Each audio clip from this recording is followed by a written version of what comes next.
18க்கு 35 run விளாடணும். 3வது over முதல் பந்து straight to straight dot ball. Good shot. அங்கே ஓபி பாலை கரெக்டாக பனிஷ் பண்ணிருக்கு. தடுத்து போட்டுருக்காரு.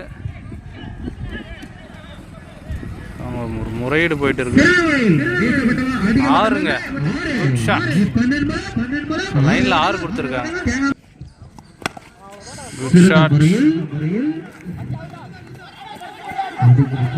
ஒரு misfield 2 run. Toss ball. Dot ball. Toss ball miss பண்ணியிருக்காரு.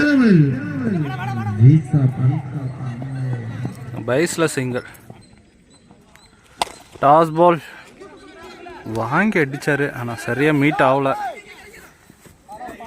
சரியான ஒரு ரன்னிங்க. இங்கே ஒரு மிஸ்ஃபீல்ட். பவுண்டரி கண்டிப்பாக போயிடும். 6 ரன்னு இந்த பந்திற்கு. சரியான ரன்னிங் ஓடுறாங்க. ஓவர்.